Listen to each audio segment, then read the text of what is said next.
तो इस लेक्चर्स में हम लोग इस रिएक्शंस को देखेंगे, इन दोनों रिएक्शंस को, और कुछ ऐसे रिएक्शंस को भी देखेंगे कि जो कि आपके एग्जामिनेशन पॉइंट ऑफ व्यू से इम्पॉर्टेंट है। तो चलो इसको स्टार्ट करते हैं और समझते हैं कि आखिर ये रिएक्शन को किस तरीके से परफॉर्म करते हैं। ठीक है, तो सबसे पहले देखते हैं। तो पॉइंट को समझना, यहाँ पर जो मैं बता रहा हूँ, सबसे पहले देखो मेरे पास ये क्या है कि वाटर के साथ देखो रिएक्शंस दे रखी थी। ध्यान से देखोगे ना तो मेरे पास वाटर के साथ रिएक्शन थी। वाटर के साथ रिएक्शन को हम लोग क्या बोलते हैं? हाइड्रोलिसिस। क्या बोलते हैं? हाइड्रोलिसिस, मतलब कि वाटर के साथ रिएक्शन।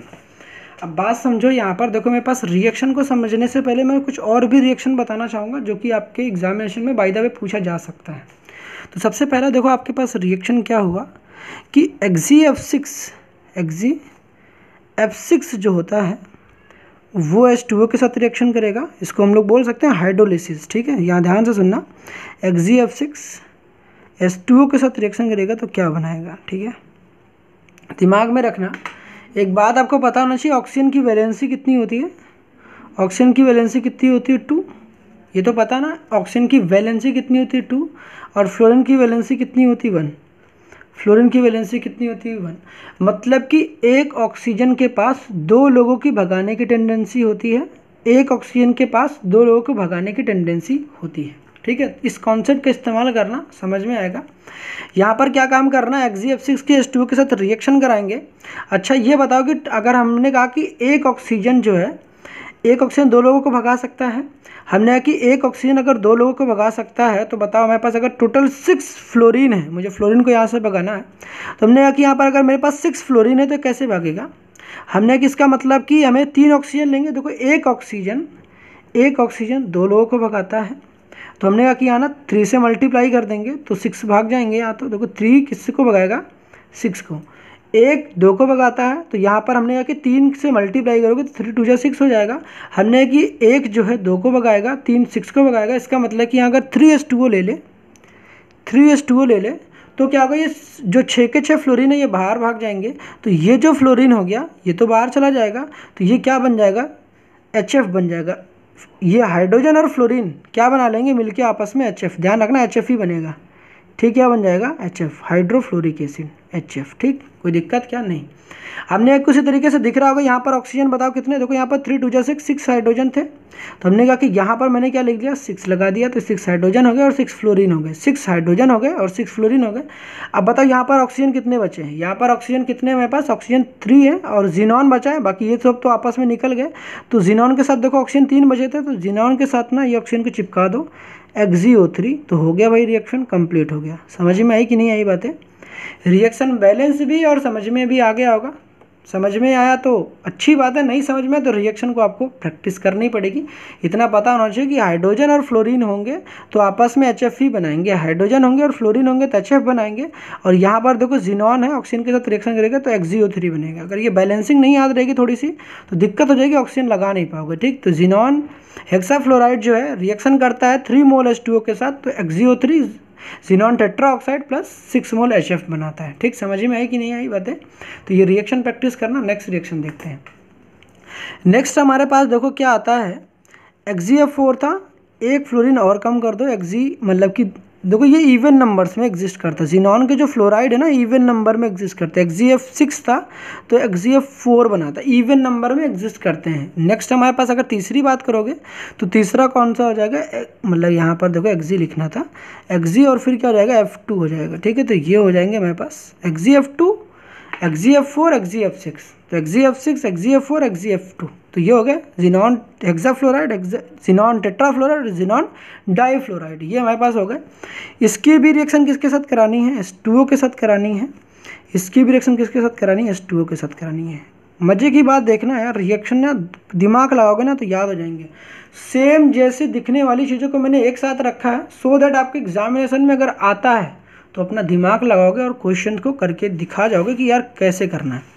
तो जब आपके पास ना Xgf4 H2O के साथ रिएक्शन आएगा तो क्या करना है? यहाँ पे भी कुछ नहीं करना है, XgO3 बनाओ जो आपने यहाँ सीखा था। एक को देखो आपने प्रैक्टिस किया था वही काम करना है, XgO3 को यहाँ भी बनाओ। यहाँ भी क्या काम करना है? HF लिखो। यहाँ भी क्या लिखना है आपको? HF लिखना है।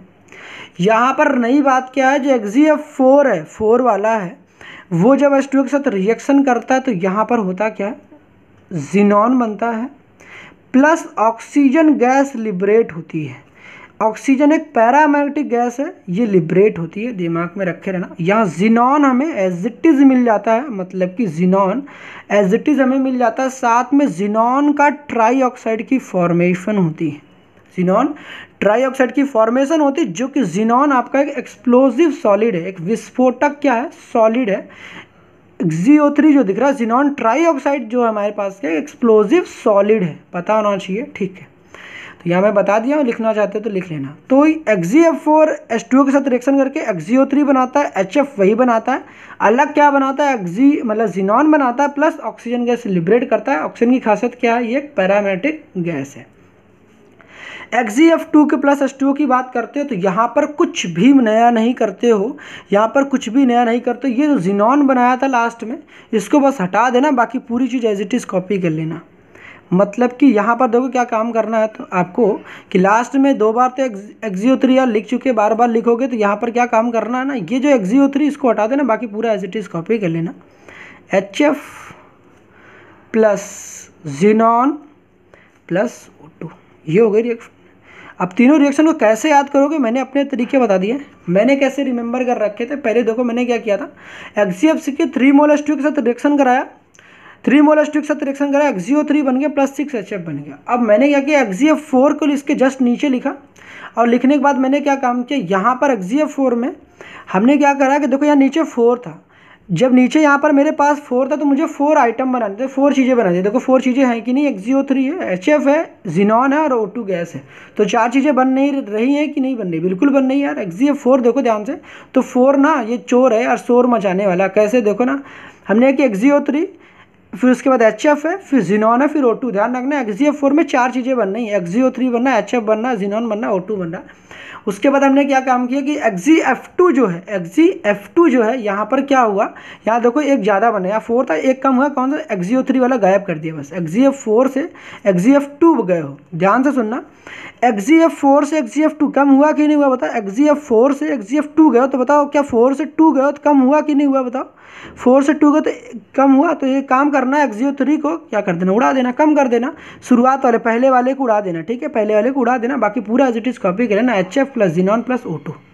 ऊपर वाले में तो समझ में आ गया होगा। तो ये 3 रिएक्शन आपको प्रैक्टिस करनी चाहिए, बाकी कुछ है नहीं। ये हाइड्रोलिसिस ऑफ जिनॉन हेक्साफ्लोराइड, ये क्या है, हाइड्रोलिसिस ऑफ जिनॉन हेक्साफ्लोराइड के, और hydrolysis of xenon tetrafluoride, hydrolysis of xenon difluoride के ये रिएक्शन है। तो ये रिएक्शन तो हो गई। बाकी अगर आपको बैलेंस रिएक्शन चाहिए तो बैलेंस रिएक्शन भी मैं लिख देता हूँ, आपको प्रैक्टिस कर लेना। इसमें भी कुछ देखो, पहले तो ऐसे रिएक्शन प्रैक्टिस कर लो यार, बैलेंसिंग की प्रैक्टिस मत करना, ठीक है। मैं ज़्यादा आपको परेशान नहीं करना चाहता हूँ, ठीक है। इसी तरीके से प्रैक्टिस करना। बैलेंसिंग कभी और बता देना तो मैं कमेंट सेक्शन में आपको बता दूंगा, मगर बुक में भी देखना, हो सकता है लिखा होगा वहाँ पर, तो बुक में भी देख लेना। बाकी बैलेंसिंग पे मैं मेन फोकस नहीं कर रहा हूँ, आपको रिमेंबर किस तरीके से करें उस पर मेन फोकस कर रहा हूँ, ठीक है। तो आई होप यहाँ तक समझ में आएगी। अब देखते हैं हम लोग नेक्स्ट रिएक्शंस को, नेक्स्ट पार्ट को देखते हैं। नेक्स्ट पार्ट हमारे पास क्या आता है, नेक्स्ट पार्ट हमारे पास जो आता है कि वो हमारे पास ओजोन के पास आता है, ओजोन, ठीक है। ये भी काफ़ी इंपॉर्टेंट है। देखो ज़्यादा रिएक्शन नहीं बता रखा, इसके बाद हमारा लेक्चर पूरा तरीके से एंड अप हो जाएगा। अब पी ब्लॉक में कोई भी रिएक्शन नहीं बची है, जितनी रिएक्शन करा रखा है बिल्कुल बहुत ज़्यादा सफिशिएंट है, इससे ज़्यादा कुछ पढ़ने की जरूरत ही नहीं है। हमने कि ओजोन के साथ रिएक्शन कराओगे, तो ओजोन के साथ जब रिएक्शन कराओगे तो देखो मैंने यहाँ पर एक शॉर्ट ट्रिक बता रखा है। क्या बताया कि जब कभी भी आपके पास आयोडाइड दिखेगा, आयोडाइड आपको पता होगा I- होता है, आयोडाइड जो होगा वो I2 में कन्वर्ट हो जाएगा। कभी सल्फाइड दिखता है, सल्फाइड क्या होता है पता होना चाहिए, S-2। सल्फाइड किस में कन्वर्ट हो जाता है, सल्फेट में। बाकी आपके एग्जामिनेशन पॉइंट ऑफ व्यू से बात करें तो ये 2 रिएक्शन ही आपको पढ़नी है, बाकी नीचे वाले आपके काम की नहीं है यार, ठीक है। I- I2 में कन्वर्ट हो जाएगा, S-2 जो होगा सल्फाइड होगा वो सल्फेट में कन्वर्ट हो जाएगा। सल्फेट क्या होता है, SO4 दिमाग में बोलो, और बोलो जहाँ भी बैठो वहाँ बोलो, सल्फाइड सल्फेट में कन्वर्ट होता है, मेटल सल्फाइड मेटल सल्फेट में कन्वर्ट हो जाता है, और आयोडाइड I- I2 में कन्वर्ट हो जाता है। इन्हीं दोनों कॉन्सेप्ट का इस्तेमाल करके आपके बुक्स में यही 2 रिएक्शन है इंपॉर्टेंट, बाकी कुछ है नहीं। तो इस वजह से इन दोनों की रिएक्शन की बात करते हैं, ठीक है। इन दोनों रिएक्शन की अगर बात करोगे तो देखो मेरे पास क्या होगा कि ये PBS है, मतलब कि इसको हम लोग लेड सल्फेट बोलते हैं। क्या बोलते हैं, लेड सल्फाइड बोलते हैं, सल्फेट नहीं, लेड सल्फाइड, लेड सल्फाइड बोलेंगे कि S-2। Pb के ऊपर यहाँ 2+ है, Pb के ऊपर 2+ है, S के ऊपर -2 है, तो इसको क्या बोलेंगे, लेड सल्फाइड बोलेंगे। ये ओजोन के साथ रिएक्शन करेगा तो ये सल्फाइड जो है ना वो सल्फेट में कन्वर्ट हो जाएगा। तो जैसा कि आपको पता है कि पीबी के ऊपर यहाँ 2+ है तो चार्ज वही रहने वाला है। तो पीबी 2+ का जब सल्फेट के साथ क्रिस क्रॉस रूल कराओगे, देखो पीबी के ऊपर 2+ होता है, पता होना चाहिए। पीबी के ऊपर 2+ होता है और सल्फेट के ऊपर कितना होता है 2- होता है। दोनों आपस में क्रिस क्रॉस रूल करेंगे तो +2 -2 कैंसिल हो जाएगा और ये PbSO4 बन जाएगा। तो ये जाएगा लेड सल्फेट PbSO4। पीबी को क्या बोलते हैं? लेड। पीबी को क्या बोलते हैं? लेड। तो पता होना चाहिए पीबी क्या है, एक एलिमेंट है जिसका क्या नाम क्या है? लेड है। ठीक है, तो ये लेड सल्फेट बन गया। प्लस दूसरी इंपॉर्टेंट बात बताते हैं कि जब भी ओजोन के साथ रिएक्शन करा रहे हो ना तो O2 गैस निकलना पक्की बात है यार।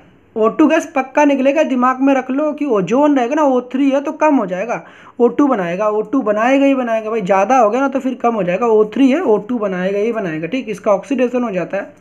तो PbS जो है O3 के साथ रिएक्शन करता है तो क्या होता है PbSO4, और जो O3 है वो O2 गैस की फॉर्मेशन कर लेता है, ऑक्सीजन गैस की फॉर्मेशन कर लेता है। बस हो गई है रिएक्शन खत्म, कुछ भी नया नहीं है।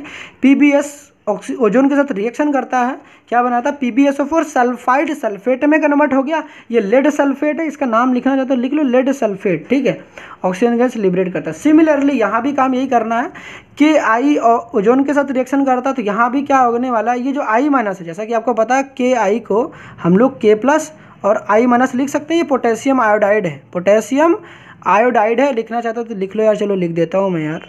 ठीक है, पोटेशियम आयोडाइड है। इतना तो पता होना चाहिए कि जितने भी ये निगेटिव आयन है यार सिंगल तो ऐसे आएंगे नहीं, किसी के साथ तो कंबाइन ही रहेंगे। तो हमने कि जो आयोडाइड आयन है वो I2 में कन्वर्ट हो जाएगा। तो यार लिख लो यार, आयोडाइड I2 में कन्वर्ट हो जाएगा और ये जो O3 है वो O2 में कन्वर्ट हो जाएगा। O3 जो है वो O2 में कन्वर्ट हो जाएगा। फिर बचा क्या? बात ये आती कि फिर बचा ही क्या। ठीक है, तो यहाँ पर एक दूसरी बात देख लो यार। ठीक है, दूसरी बात क्या है कि ये जो KI है एक्वस है, KI क्या एक्वस है। तो यहाँ पर जो KI है वो एक्वस है, तो यहाँ पर जो एक्वस का OH- है वो K के साथ कंबाइन करके KOH बना लेगा। क्या बना लेगा? KOH। तो हो गया रिएक्शन। देखो एक्वस लिया गया पानी, और पानी में क्या होता है H+ और OH-, तो जो OH- है पोटेशियम के साथ कॉम्बिनेशन करके KOH बना लेगा। तो ये हो गया हमारे पास फाइनल रिएक्शन। KI ओजोन के साथ रिएक्शन करके KOH बनाता है plus I2+ O2 gas liberate करता है, और PbS ओजोन के साथ रिएक्शन करके PbSO4 प्लस O2 गैस की लिबरेशन करता है। आई होप यहाँ तक तो बातें समझ में आ गई कि बस एक रिएक्शन बचता है, बाकी पूरी तरीके से आपकी इस लेक्चर की बैंड बज गई है। ठीक है, तो एक रिएक्शन और कौन सी बचती है उसको भी देख लेते हैं हम लोग। रिएक्शन को समझने से पहले एक इंपॉर्टेंट चीज़ें हैं।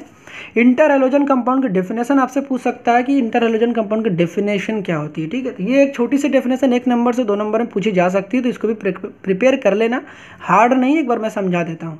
तो क्या इंटर हैलोजन कंपाउंड क्या था? हैलोजन तो पता होगा, हैलोजन क्या होते हैं? हैलोजन ये तो पता होगा, 17th ग्रुप के एलिमेंट को हम लोग हैलोजन कहते हैं। 17th ग्रुप के एलिमेंट को हम लोग क्या कहते हैं? हैलोजन कहते हैं। यहाँ पर बात करोगे तो 17th ग्रुप में बताओ कौन कौन से एलिमेंट आते हैं? फ्लोरीन आता है, F2 आता है, Cl2 आता है, Br2 आता है, और हमारे पास कौन सा आता है? I2 आता है। ये आता है कि नहीं आता है? ये फ्लोरीन है, क्लोरीन है, ब्रोमीन है, I2 है। फ्लोरीन जो F2 के फॉर्म में एग्जिस्ट मतलब रहना पसंद करता है, क्लोरीन Cl2 के फॉर्म में, ब्रोमीनाइट Br2 के फॉर्म में, और आयोडीन I2 के फॉर्म में रहना पसंद करते हैं। अब हमने कहा कि ये जो है ये हमारे पास हैलोजन थे, यहाँ पर इंटर हैलोजन, इंटर मिक्सिंग समझते हो? इंटर मिक्सिंग का मतलब मिलाना होता है। इंटर हैलोजन मतलब कि हैलोजन को आपस में मिक्स कराएंगे। इंटर हैलोजन, हैलोजन का मतलब तो समझते हो हैलोजन है, इन हैलोजन्स को आपस में मिक्सअप कराया गया, मिक्सअप डिफरेंट चीज़ों के साथ कराया गया, उसे हम लोग इंटर हैलोजन कंपाउंड कहते हैं। तो जरा डेफिनेशन सुनो कि ऐसे कंपाउंड जो कि डिफरेंट हैलोजन के कॉम्बिनेशन से बनते हैं, ऐसे कंपाउंड जो कि डिफरेंट हैलोजन एटम के कॉम्बिनेशन से बनते हैं, उन्हें हम इंटर हैलोजन कंपाउंड के नाम से जानते हैं। तो डेफिनेशन देखो कुछ हार्ड नहीं है। The compounds which are formed by the combination of 2 different halogen atom, मतलब कि 2 डिफरेंट हैलोजन एटम के कॉम्बिनेशन से जो बनते हैं कंपाउंड, उनको हम लोग इंटर हैलोजन कंपाउंड कहते हैं। फिर से सुन लो एक बार बात, अब जहां भी बैठो एक बार बोलो कि ऐसे कंपाउंड जो 2 डिफरेंट हैलोजन एटम के कॉम्बिनेशन से बनते हैं, ऐसे कंपाउंड को हम लोग इंटर हैलोजन कंपाउंड कहते हैं। सिंपल सी डेफिनेशन है, कुछ हार्ड नहीं है।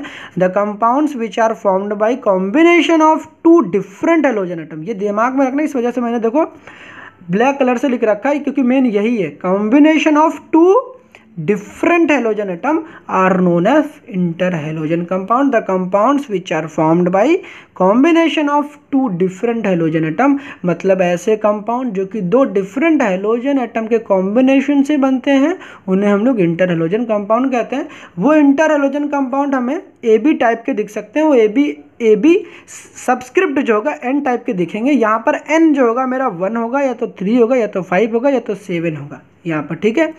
यहाँ पर जो ए होता है वो मेरा लार्ज साइज का होता है, जो बी होता है मेरा स्मॉल साइज का होता है, ठीक है। दिमाग में रहना चाहिए जो मेरा पहला वाला एटम होता है, जो कि मेरा सेंट्रल एटम होगा, वो जो मेरा सेंट्रल एटम होगा, जो ए होगा सेंट्रल एटम, वो कैसा होगा, लार्ज साइज का होगा। और ये जो बी होगा वो मेरा होगा कैसा होगा, स्मॉल साइज का होगा। बी देखो नाम में जैसा लग रहा है बड़ा, बी जैसा तो देख रहे हो ए बी टाइप का बोला है, मतलब कि इंटर हेलोजन कंपाउंड बनाएंगे। वो कंपाउंड दिखेंगे कैसे, तो ए बी एन टाइप जैसा ही दिखते हैं, ठीक है। दिमाग में रखना हमने कि यहाँ पर एन 1 3 5 7 हो सकता है। दिमाग में ये रहना चाहिए जो हमारे पास पहला वाला जो एलिमेंट होगा वो बड़ा साइज होगा, जो दूसरा वाला साइज होगा उसकी स्मॉल साइज होगी, ठीक है। अब बी का मतलब जैसा कि आपको पता होगा, देखो बड़े की फीलिंग दे रही है, पीछे देखो ए लिखा है फिर बी लिखा है, तो बी बड़े की फीलिंग दे रही है मगर वो बड़ा है नहीं, वो छोटा है। दिमाग में रखे रहना, बी जो स्मॉल साइज होगा और ए जो होगा लार्ज साइज होगा। जो लार्ज साइज का एलिमेंट होगा उसकी इलेक्ट्रोनेगेटिविटी लेस होगी, और जो स्मॉल साइज का होगा उसकी इलेक्ट्रोनेगेटिविटी क्या होगी, ज़्यादा होगी। जो जितना छोटा एलिमेंट होता है ना उसकी इलेक्ट्रोनेगेटिविटी उतनी ज़्यादा होती है। जो जितना छोटा एलिमेंट होता है, फिर से सुनो, जो जितना छोटा होता है उसकी इलेक्ट्रोनेगेटिविटी उतनी ज़्यादा होती है। तो स्मॉल साइज होने के कारण क्या होता है, इसकी इलेक्ट्रोनेगेटिविटी ज़्यादा होगी और इसकी इलेक्ट्रोनेगेटिविटी क्या होगी, लेस होगी। यहाँ पर आपके पास कुछ कंपाउंड देखो ए बी टाइप देख रखा है, फिर देखो ए बी 3, फिर ए बी 5, ए बी 7। देखो यहाँ पर 1 लिखा है, फिर 3, फिर 5, फिर 7। तो A B type, A B 3 type, A B 5 type, A B 7 type. यहाँ पर कुछ आपके पास ए बी टाइप के कुछ कंपाउंड लिख रखे हैं, ए बी 3 टाइप के कंपाउंड लिख रखे हैं, और ए बी 5 टाइप के, ए बी 7 टाइप के। यहाँ पर IF7 लिख लेना, ठीक है। इन कंपाउंड्स में से आपको 1-2 एग्जाम्पल याद कर लेने हैं, जो आपको लगता है आप सुटेबल रहेगा, आप इजीली रिमेंबर कर लोगे। 1-2 एग्जाम्पल याद कर लेना, बाकी ये डेफिनेशन छोटी सी उसको प्रिपेयर कर लेना, ठीक है। छोटी सी डेफिनेशन उसको प्रिपेयर कर लेना और 1-2 एग्जाम्पल कोई भी अपने हिसाब से याद कर लेना। बाकी और कुछ नहीं कर रहा हूँ, बस इसमें से 2 रिएक्शन देना चाहूँगा आपसे, बाकी और कुछ खास है नहीं। 2 रिएक्शन कौन कौन सी, जरा उसको भी देख लो, ठीक। 2 रिएक्शन बाय द वे पूछ लेता तो फिर कम से कम दिमाग में तो रहेगा यार, रिएक्शन मैंने देखे थे और मैंने किए भी। यहाँ पर इस रिएक्शन में देखो खासियत क्या है, अगर क्लोरीन जो होता है Cl2 और फ्लोरीन आपस में रिएक्शन करते हैं तो क्या करोगे, इस 2 को यहाँ से गायब कर दो। पहले Cl2 और फ्लोरीन आपस में रिएक्शन करेंगे तो क्या बनाएंगे, ClF बनाएंगे। जैसा कि देख सकते हो यहाँ पर बनता है इंटर हेलोजन कंपाउंड। तो जैसा कि देख सकते हैं दोनों हेलोजन होंगे डिफरेंट होंगे, जैसा कि मैंने डेफिनेशन में बताया कि दोनों हेलोजन डिफरेंट होंगे। तो यहाँ देख सकते हो क्लोरीन एक अलग एलिमेंट है, आई जो एक अलग एलिमेंट, दोनों डिफरेंट है। और यहाँ जो हेलोजन था वो हेलोजन में देखो दोनों सेम एलिमेंट थे, ये भी F था, दूसरा ट्वाइस लगाने का मतलब फ्लोरीन 2 है, Cl का मतलब क्लोरीन 2 है, Br का मतलब ब्रोमीन 2 एटम है, ठीक है। समझ रहे हो यहाँ पर तो कोई दिक्कत तो नहीं होगी। यहाँ देखो सेम टाइप के तो हेलोजन थे। इंटर हेलोजन में क्या होगा, दोनों डिफरेंट होंगे। देखो एक Cl है तो एक I है, Cl है तो एक F है, ठीक। जो पहला वाला एलिमेंट होगा उसकी जो साइज होगी वो बड़ी होती है, जो दूसरा वाला तो उसकी छोटी होती है, ठीक। इतना तो समझ में आ गया होगा। हमने कि Cl2 के फ्लोरीन के साथ रिएक्शन कराओगे तो कुछ होता नहीं है यार, ClF बन जाता है। और ये जो आपके पास ये 2 दिख रहा है ना, ये जो आपके पास ये 2 दिख रहा है, इसको आगे लिख लो, बस खत्म, बैलेंस हो गई, ठीक है। पहले क्लोरीन और फ्लोरीन आपस में रिएक्शन करते हैं 2ClF बनाते हैं, ठीक है। और दूसरी बात कि ये जो इसमें खासियत है ना, उस खासियत को बताना कि जो आपस में रिएक्शन करते हैं ये 437 केल्विन टेम्परेचर पर रिएक्शन को परफॉर्म करते हैं, 437 केल्विन पर, ठीक है। यही याद रखना है कि आपसे पूछेगा क्लोरीन और फ्लोरीन आपस में रिएक्शन करते हैं एट 437 केल्विन टेम्परेचर पर, तो क्या बनता है, 2ClF बनता है। लेकिन हमने कहा कि यही क्लोरीन और यही फ्लोरीन रहेंगे, टेम्परेचर को इंक्रीज करते हो, टेम्परेचर को कितना रखते हो, 573, कितना, 573। और ये जो 3 है, ये जो लास्ट में 3 दिखता है ना, ये क्या काम करना ना, इसको यहाँ 3 लगा देना, समझ में आ जाएगा, टेम्परेचर ज़्यादा रहेगा। तो ये जो होता है ना कि Cl2 और 3F2 आपस में रिएक्शन करके ClF3 बना लेते हैं। क्या बना लेता है, ClF3 बना लेता है, ClF3 बना लेता है। देखो यहाँ 3 लगाया था, वही ClF3 भी बना, ClF था यहाँ बस 3 लगा दिया, ClF था वहाँ 3 लगा दिया, बैलेंसिंग करोगे तो ना यहाँ पर देखो 3 2 जा 6 आ रहा है, 6 फ्लोरीन है तो यहाँ 2 लगा दो, बस खत्म। 2 तो वही था, 2 तो वही था, बदला क्या, 3 यहाँ लगाया था तो वही 3 यहाँ आ गया। ठीक, थोड़ा सा दिमाग में ऐसे लॉजिक लगा लेना, ठीक है, रिएक्शन पता होना चाहिए। क्लोरीन और फ्लोरीन आपस में रिएक्शन करके ClF बनाते हैं, और Cl2 और फ्लोरीन आपस में रिएक्शन करके अगर टेम्परेचर को हायर रखते हो, यहाँ 437 केल्विन टेम्परेचर था, यहाँ 573 केल्विन टेम्परेचर है, टेम्परेचर ज़्यादा करते हो तो कंपाउंड हायर ऑक्सीडेशन स्टेट की बनती है। मैंने देखो वहाँ पर एक रिएक्शन में बता रखी थी, जब टेम्परेचर ज़्यादा करते हो तो जो कंपाउंड बनता है उसमें ऑक्सीडेशन स्टेट भी ज़्यादा हो जाती है। तो यहाँ पर देखो क्लोरीन की ऑक्सीडेशन स्टेट 3 वाली है, ठीक है। तो टेम्परेचर ज़्यादा है तो जो कंपाउंड बन रहा है वहाँ पर उसकी ऑक्सीडेशन स्टेट भी सेंट्रल एटम की ज़्यादा है, तो ClF3 बन रहा है और यहाँ ClF बन रहा है। तो ये था पूरी तरीके से लेक्चर्स का निचोड़। जो भी नोट डाउन करना चाहते हो तो नोट डाउन कर लो, मैं दिखा देता हूँ। नेक्स्ट आपके पास ये रिएक्शन थी, ये आपको प्रैक्टिस करके जानी है, ठीक है। उसके बाद मैंने आपको ये सल्फाइड वाली ओजोन के साथ रिएक्शन बताई थी, तो ये रिएक्शन बस आप प्रैक्टिस कर लेना, बाकी सारी चीज़ें P ब्लॉक की कवर हो चुकी है। मिलते हैं दूसरे टॉपिक के साथ, तब तक के लिए ऑल द बेस्ट।